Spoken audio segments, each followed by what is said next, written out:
নমস্কার, আপনারা দেখছেন দ্য ইন্ডিপেন্ডেন্ট নেটওয়ার্ক। আমি শিবম। শেষ দুদিনে ভারত সরকার অন্য দেশের সঙ্গে এমন দুটো চুক্তি করতে চলেছে যা ভারতবর্ষের ইতিহাসের ক্ষেত্রে অত্যন্ত নজিরবিহীন এবং ঐতিহাসিকও বটে। একটি চুক্তি রাশিয়ার সঙ্গে এবং অন্য চুক্তি ব্রাজিলের সঙ্গে। আর এই দুটো চুক্তি যদি 100% ভাবে ইমপ্লিমেন্ট করা সম্ভব হয়, তাহলে সামরিক শক্তিতে ভারতবর্ষ কিন্তু বিশ্বে অন্যতম প্রভাবশালী দেশের তকমা যেমন পেয়েছিল, সেই তকমাকে ছাপিয়ে আরো এক ধাপ এগিয়ে যেতে পারে। কি সেই চুক্তি? অবশেষে রাশিয়ার সঙ্গে ভারতবর্ষ একটা আন্ডারস্ট্যান্ডিং এ আসার চেষ্টা করছে। আপনারা জানেন বর্তমানে রাশিয়ার সঙ্গে ভারতের সম্পর্ক অত্যন্ত ভালো। এমনকি কিছুদিন আগে নরেন্দ্র মোদী যখন রাশিয়া সফরে গেছিলেন, তখন কিন্তু পুতিন কার্যত নরেন্দ্র মোদীর সঙ্গে ভিডিও বার্তায় যেরকম ভাবে কথাবার্তা বলেছিলেন, তাতে আন্তর্জাতিক স্তরও কিন্তু চমকে গেছিল। কারণ সাধারণত পুতিন এই ধরনের হাস্যরস বা হাস্য কৌতুক কথাবার্তা কোনো রাষ্ট্রনায়কের সঙ্গে বলেন না। সেই ভাইরাল ভিডিও প্রকাশ্য আসার পর ভারতের সঙ্গে রাশিয়ার সম্পর্ক নিয়ে আন্তর্জাতিক স্তরে একাধিক নিউজপত্রে একাধিক কথাবার্তা লেখা হয়েছিল।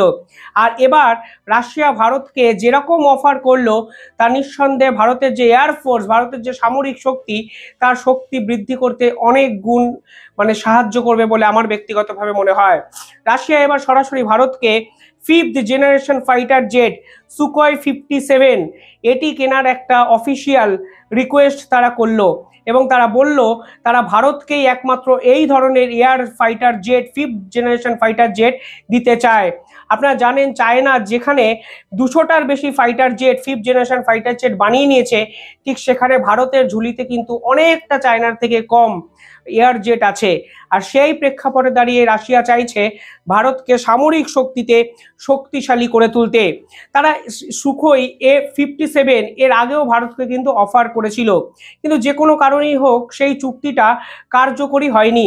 ভারত তখন একাধিক পরিবর্তন করার কথা পার্টিকুলারলি এই সুকোই 50 জেটে বলেছে, 57-এ বলেছিলেন। পরবর্তীকালে রাশিয়া বলে ভারত যেমন চাইছে আমরা ঠিক সেরকম ভাবেই মডিফিকেশন করে ভারতের হাতেই একমাত্র এই পুরো বিষয়টি, এই পুরো ফাইটার জেটটি তুলে দেব। বিশ্বের অন্য কোনো দেশকে কিন্তু তারা আর কার্যত বিক্রি করতে চাইছেন না। সেক্ষেত্রে তারা তিনটে প্রাথমিক প্রস্তাব ভারতকে দিয়েছে। তারা বলেছেন ভারতীয় এয়ারফোর্স, ইন্ডিয়ান এয়ারফোর্স যেরকম চাইবে আমরা ঠিক সেরকমই মডিফিকেশন করব।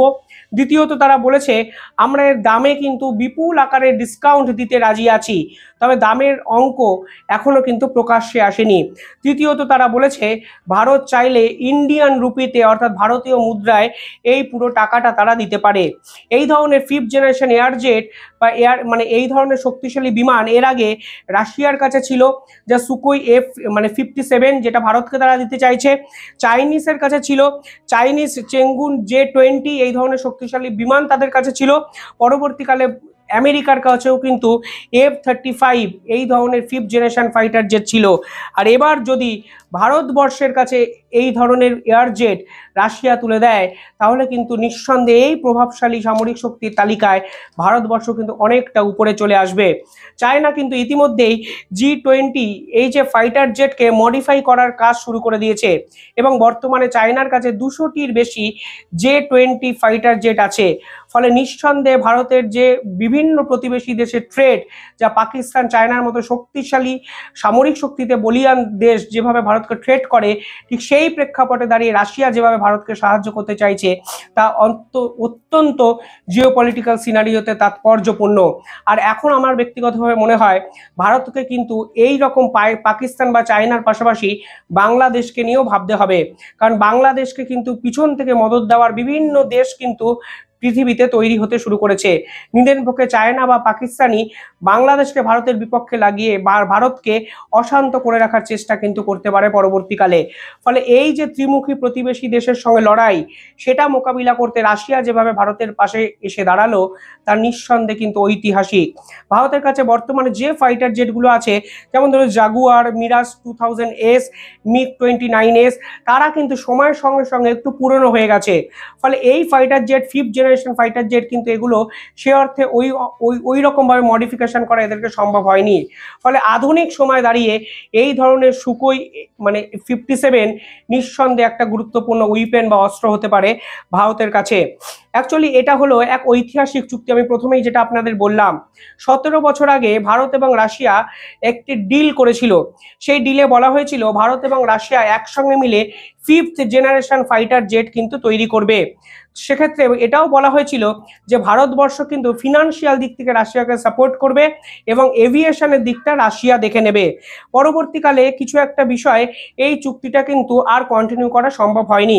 2018 সালে এই সুকোই 57 এই রকম ফাইটার জেটের একাধিক অংশ নিয়ে ভারতবর্ষ কিন্তু বিভিন্ন প্রশ্নচিহ্ন তুলেছিল। ফলে এই পুরো প্রজেক্টটা কিন্তু কার্যত থেমে যায়। পরবর্তীকালে সেই প্রজেক্টটা রাশিয়া আবার চায় ভারতের সঙ্গে নতুন করে রিওপেন করতে। এখন ভারত যেমন বলবে, রাশিয়া কিন্তু F-57 বা এই J-57 বা সুকোই 57 যেভাবেই বলুন সেইভাবে কিন্তু এই ফাইটার জেটটিকে মডিফাই করতে তারা চায়। ভারতবর্ষ প্রথমে এর স্পিড প্রবলেমের কথা বলেছিল, পরবর্তীকালে তারা সফটওয়্যার প্রবলেম নিয়েও কিন্তু একাধিক ইস্যু তৈরি করে। কিন্তু রাশিয়া এখন ভারতের সমস্ত প্রবলেমগুলো এনহ্যান্স করে আলটিমেটলি সুকোই 57কে মডিফাই করতে প্রস্তুত। তারা এখন যে কথাগুলো বলেছে, মানে রাশিয়ার এই 57 যদি এই বিমানটা দেখেন তাহলে দেখবেন আন্তর্জাতিক স্তরে বিভিন্ন বিমানের কাছে, বিভিন্ন ফাইটার জেটের কাছে কার্যত কিন্তু এটা অনেক গুণ শক্তিশালী। যেমন ধরুন এমনকি ন্যাটো বলেছিল এই সুকোই 57কে দেখে কার্যত এটা ফেলহন অর্থাৎ অত্যন্ত শক্তিশালী একটা দাপুটে ফাইটার জেট। এর মধ্যে এমন কিছু বিশেষত্ব আছে যা বিশ্বের কোনো দেশই কিন্তু এটাকে ট্র্যাক করতে পারবে না। অর্থাৎ বিশ্বের একাধিক প্রভাবশালী র্যাডারও এই ধরনের ফাইটার জেটকে কিন্তু খুঁজে পাবে না।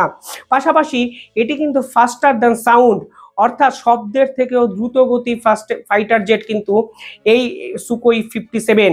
পাশাপাশি এর যদি মেকানিজমটা দেখেন তাহলে দেখবেন ড্রাইভার সিটে বসার জন্য একটি মাত্র সিট আছে। অর্থাৎ পাইলট শুধুমাত্র এটাকে ওড়াতে পারে এমনকি সেটা নয়, এর এমন মেকানিজম আছে যে পাইলট কমব্যাট অ্যাকশনও কিন্তু গুরুত্বপূর্ণ অংশ হতে পারে। অর্থাৎ যুদ্ধজাহাজটা ওড়াতে এর কিন্তু যুদ্ধের অংশ পাইলট কিন্তু হতে পারে। মেকানিজমটা কিন্তু এভাবেই সুকোই 57 বানানো আছে।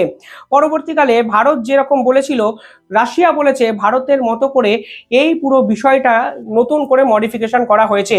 অর্থাৎ নতুন যে সুকোই 57 হয়েছে তার মধ্যে ডবল সিট আছে, অর্থাৎ দুজন বসার অনুরোধ জানিয়েছিল ভারতকে, মানে ভারত রাশিয়াকে।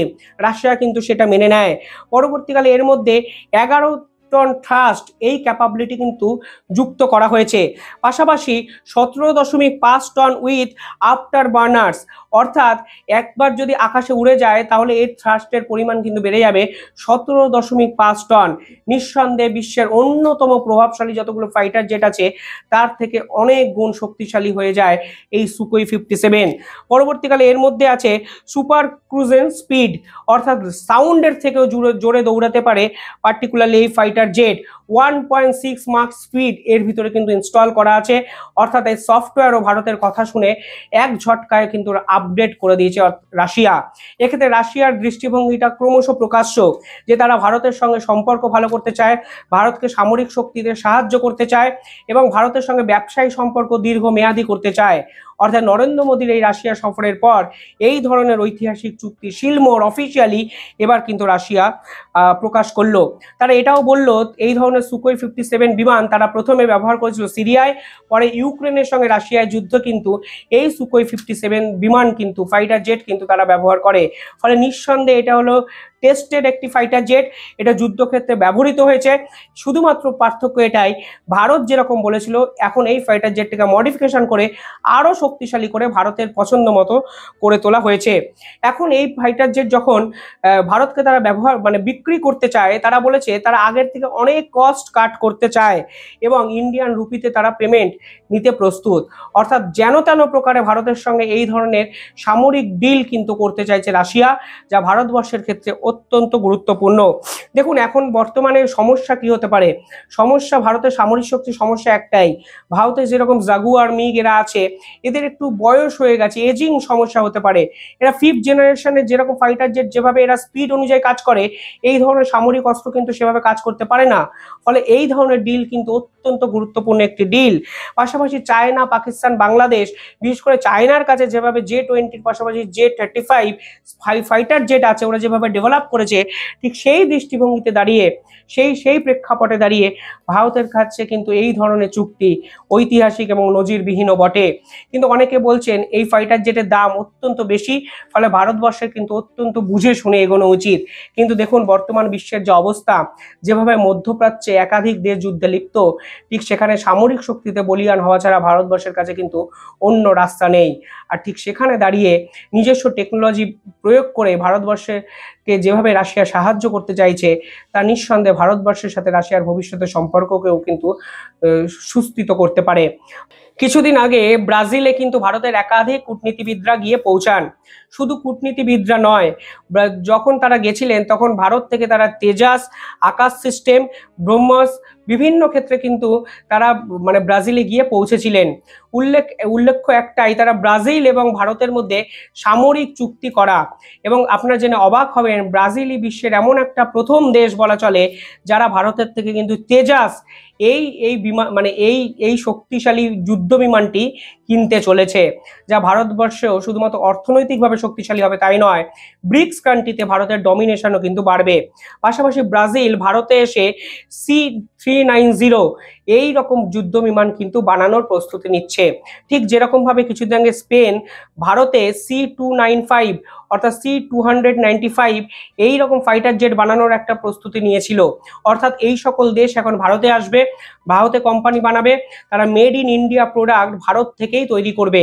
অর্থাৎ এই ধরনের দ্বিপাক্ষিক চুক্তি ভারতকে কিন্তু সামরিক দিক থেকে অত্যন্ত শক্তিশালী করতে চলেছে।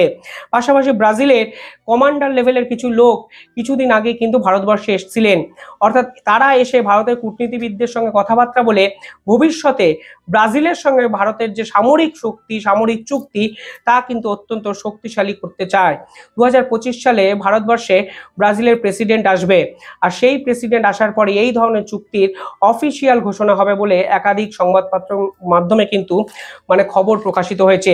এর ফলে আপনি যদি দেখেন আমেরিকায় বা এই যে আমেরিকান এই যে মহাদেশ, সেখানে কিন্তু ভারতের দাপট বাড়বে, ব্রিক্স কান্ট্রিতে ভারতের ডমিনেশন বাড়বে, এবং এশিয়ায় যখন এই রকম বাইরের দেশগুলো ব্যবসা বাণিজ্য করতে আসে, তখন এশিয়ায়ও কিন্তু প্রভাব ভারতের এক ঝটকায় অনেকটা বেড়ে যাবে।